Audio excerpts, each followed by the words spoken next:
2 Syawal anda menonton Buletin 1.30 bersama saya Marslah Hassan. Tajuk utama tengah hari ini.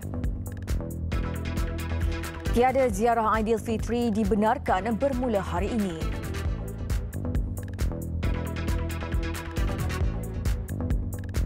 Majlis perkahwinan dikuil ketika PKPB, polis buka kertas siasatan.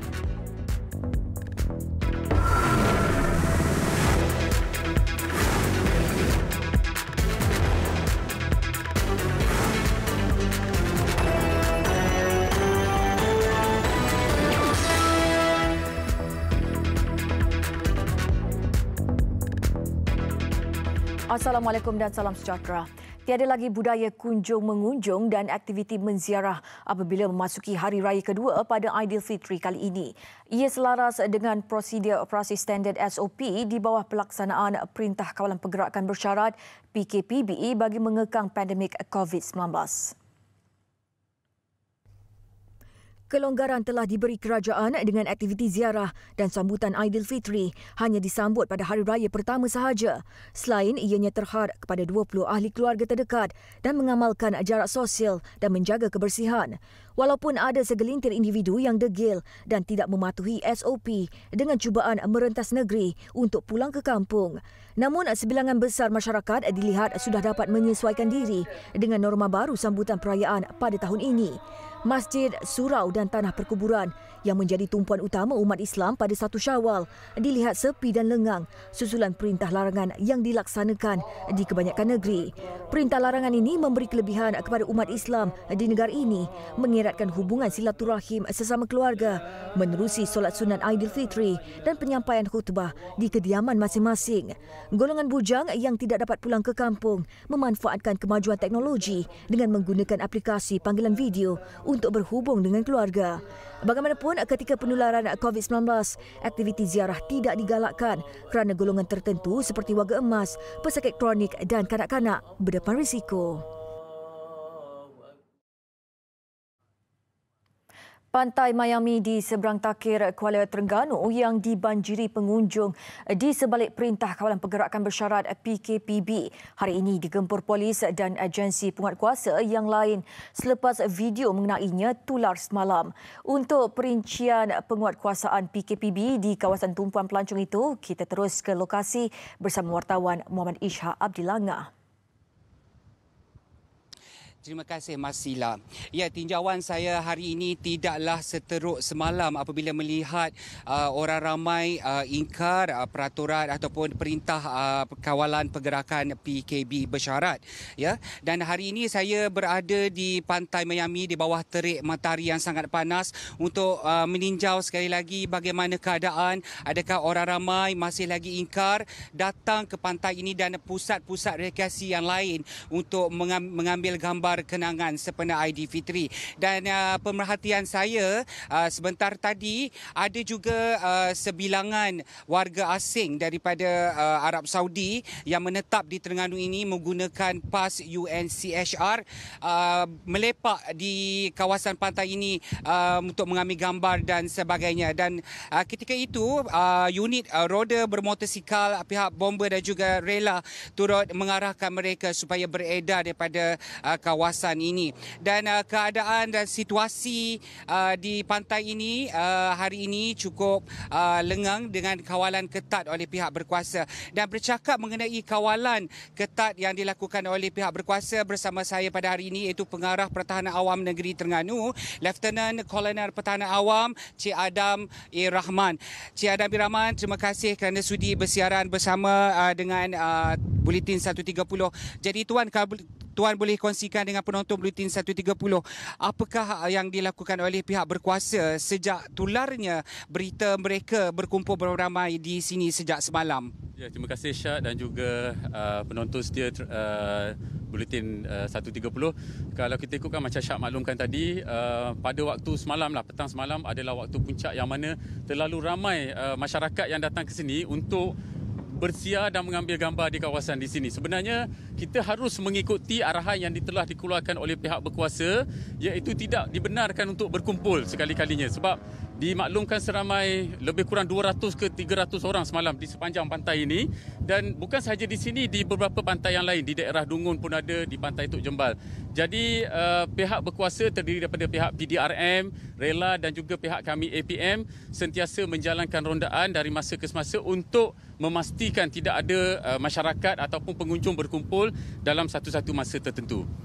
Jadi Tuan, saya difahamkan pihak berkuasa masih lagi menggunakan kaedah berlembut ataupun bertolak ansur dengan orang ramai, tidak mengenakan sebarang kompaun. Dan sekiranya masih berlaku pada petang ini orang ramai masih berkumpul di tempat-tempat awam, mungkin kompaun akan dikeluarkan pada petang ini, Tuan. Kita difahamkan begitu, maksudnya jika tidak masih lagi pengunjung engkar datang dan sebagainya, pihak PDRM tidak akan teragak-agak untuk mengeluarkan kompaun yang telah diamanahkan oleh pihak kerajaan pusat supaya dikenakan kompaun berkenaan. Jadi kita harapkan supaya mohon kerjasama semua masyarakat dan sebagainya, stay at home dalam keadaan cuaca yang panas hari ini 31 darjah Celsius ni. So duduk di rumah untuk berehat bersama keluarga masing-masing. Bukan saja cuaca panas, hati pun panas untuk melihat orang ramai tidak patuh PKP dan frontliner terpaksa dipanggil bekerja untuk mengawal keadaan. So mungkin Tuan boleh bagi nasihat keras kepada orang ramai yang masih berdegil dan datang juga ke tempat-tempat pusat rekreasi dan awam untuk bergambar kenangan dan melepak dan sebagainya. Okey, terima kasih Syed. Dan tadi pun saya sempat meninjau di kawasan pantai Batu Buruk, telah diadakan barrier gate. Maksudnya tidak dibenarkan untuk masuk. Dan difahamkan juga dekat drawbridge sana ada sebahagian mereka yang tidak bertanggungjawab memotong kawasan larangan berkenaan. Dan kita harapkan supaya anda untuk tidak datang, jangan melakukan begitu kerana pihak berkuasa akan mengambil tindakan tegas tanpa teragak-agak siapakah anda, dan jangan sekali-kali berkumpul. Itu adalah yang kita harapkan daripada anda semua. Jadi Tuan, bukan sahaja langgar PKPB, mereka juga vandalism, memotong garisan kuning dan yang diletakkan di kawasan drawbridge. Dan saya juga diberitahu bahawa kawasan sekitar drawbridge telah pun ditutup, di mana jalan-jalan akses ke kampung juga ditutup kepada orang ramai, dan kepada mereka yang ingin lalu ke sini hanya boleh lalu tetapi jangan memandai-mandai singgah dan berkumpul beramai-ramai. Saya rasa itu sahaja laporan saya. Terima kasih Tuan Adam kerana bersiaran bersama kami. Kita kembali semula dengan rakan penyampai di Seri Pentas. Salam hormat. Terangi malam anda. 32 megapiksel swafoto malam unggul. Vivo V19. Vivo.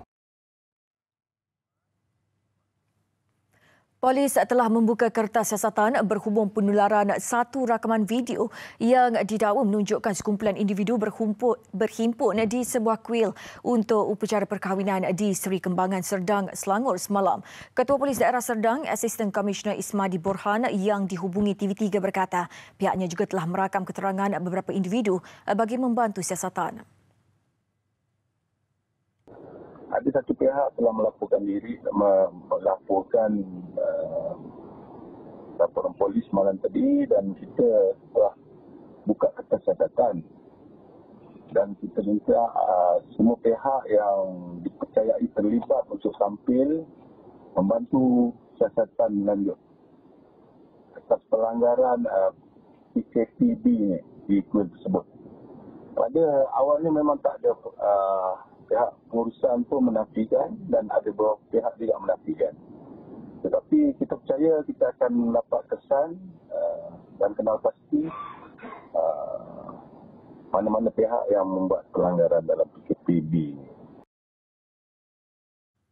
Kes disiasat mengikut Akta 342, Akta Pencegahan dan Pengawalan Penyakit Berjangkit 1988.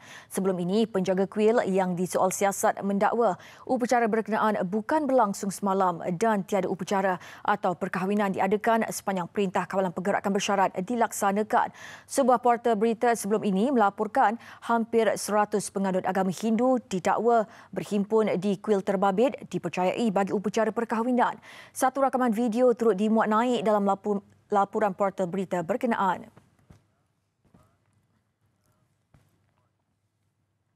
Polis merampas 47.6 kilogram syabu yang dianggarkan bernilai 1.9 juta ringgit dalam serbuan pada Jumaat lalu di Teluk Sengat, Kota Tinggi. Ketua Polis Johor, Datuk Ayub Khan Maidin Piche berkata, 2 lelaki tempatan dipercayai dalam penyeludupan dadah ke negara jiran berusia 22 dan 29 tahun ditahan bagi membantu siasatan. Modus operandi sindiket ini adalah dengan mengubah suai bot bagi menyeludup dadah ke negara jiran Indonesia. Hasil saringan mendapati kedua-dua suspek negatif dadah, manakala hasil semakan rekod mendapati salah seorang suspek mempunyai rekod lampau berkaitan dengan kes jenayah. Dengan tertangkapnya sedikit penyeludupan dadah ini, pihak polis telah berjaya membuat rampasan 47.615 kilogram syabu. Nilai keseluruhan dadah yang dirampas adalah RM1.9 juta. Beliau berkata demikian pada sidang media di Ibu Pejabat Polis Kontingen Johor pagi tadi. Katanya polis turut menyita sebuah bot fiber, sebuah kereta Pro 2 Myvi, sebuah motosikal dan sebuah enjin bot bernilai RM73,000. Sindiket berkenaan telah mengubah suai ruang khas pada bot berkenaan bagi mengelak dikesan pihak berkuasa. Kedua-dua suspek telah direman 7 hari sehingga 29 Mei ini. Polis turut tidak menolak suspek telah cuba menyeludup dadah berkenaan sejak Mac lalu, namun berdepan masalah apabila perintah kawalan pergerakan PKP dikuatkuasakan.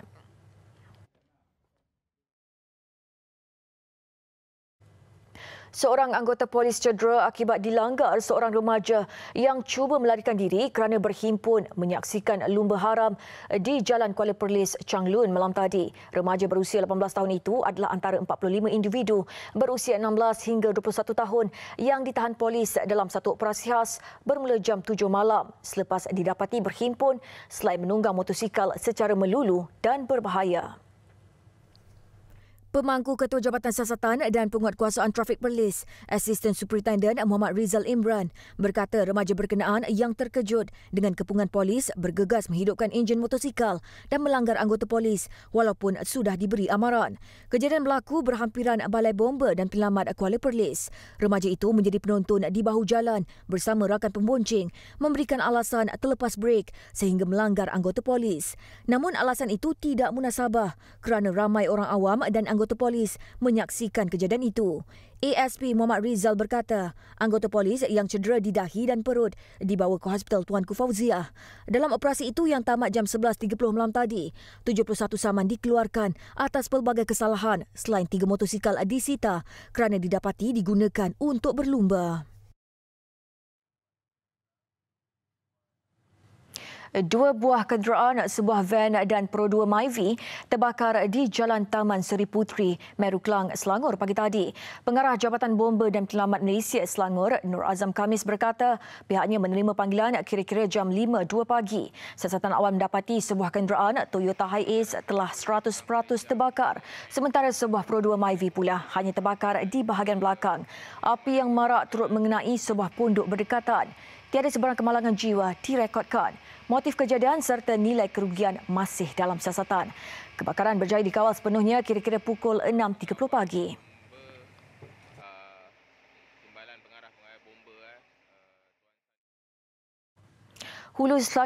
Hulu Langat Selangor merekodkan 3 angka kes aktif COVID-19 dengan pertambahan 36 kes baru semalam. Jumlah kes aktif di daerah itu kini berjumlah 106 kes berbanding 70 kemarin dan secara keseluruhan kes terkumpul adalah 592 kes. Menteri Besar Selangor, Datuk Seri Amiruddin Syari, menerusi laman Twitternya memaklumkan Selangor mengalami peningkatan selama 3 hari berturut-turut. Peningkatan jumlah itu sebahagiannya disumbang kes Depo Tahanan Immigration Semenyih iaitu 28 kes dan 8 kes di Tabligh Madrasah An-Nabawiyah. 6 kes baru turut dilaporkan di Depo Tahanan Lapangan Terbang Antarabangsa Kuala Lumpur KLIA dan 4 kes di Kampung Orang Asli Tun Razak.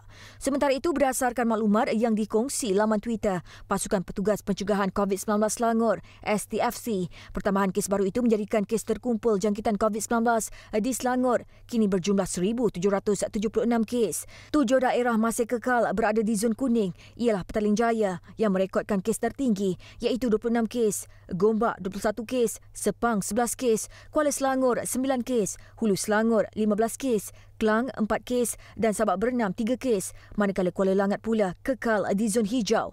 Sehingga kini Selangor merekodkan 1,502 kes sembuh, manakala kes aktif meningkat kepada 150 dan kematian kekal pada angka 22 kes. Di Putrajaya yang sunyi setiap kali tiba Aidilfitri, kini meriah menyambut 1 Syawal. Meraihkan lebaran bersama keluarga tetap meriah tetapi dengan SOP yang ditetapkan Kementerian Kesihatan. Butirannya bersama wartawan Wan Zairul Azri, Wan Muhammad Sudin. Nurul Wahidah Saidil Basri, 36 tahun, antara yang pertama kali menyambut Lebaran di Putrajaya berseorangan sejak tahun 2012. Beliau yang berasal dari Taiping Perak akur dengan arahan kerajaan supaya tiada aktiviti rentas negeri. Of course lah, sedih sangat sebab tak dapat balik. Tapi nak buat share juga sebab ini kita kena patuhlah. Tak ada lah cubaan nak balik kot sebab orang tu kat kampung kan. So better stay here je. Ya, pertama kali dalam sejarah Raya Nagara. Tapi at least ada kawan-kawan, 2-3 orang datang pun okeylah cukup. Sementara itu, Presiden Perbadanan Putrajaya Datuk Aminuddin Hasim berkata, hampir 80% warga Putrajaya beragama Islam dan bertugas sebagai kaki tangan kerajaan. Bagaimanakah kita nak memastikan suasana kedesaan itu dapat diwujudkan di Putrajaya?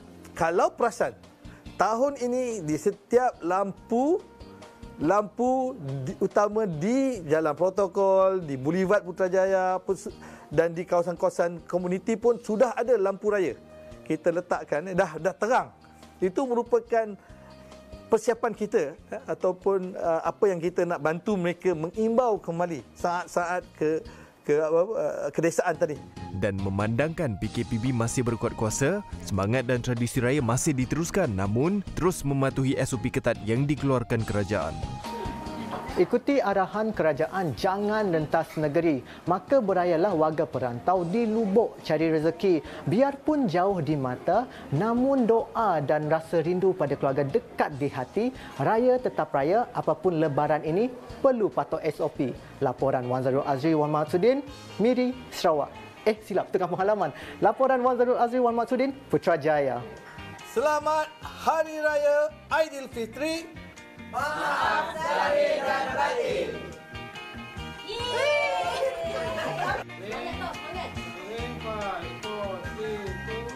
Selamat Hari Raya Aidilfitri. Raikan kemeriahan Hari Raya dengan udara segar daripada Penulen Udara Kowe. Beli sekarang dan jimat sebanyak RM800.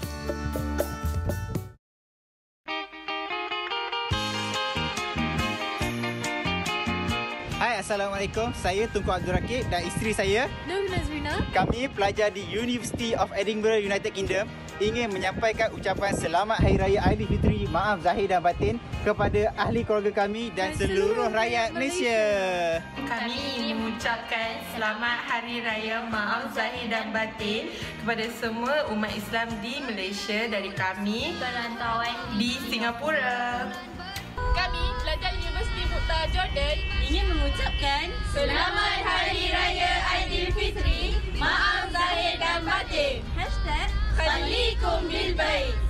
Selamat Hari Raya Aidilfitri, maaf zahir dan batin. Keriangan bersyukur tak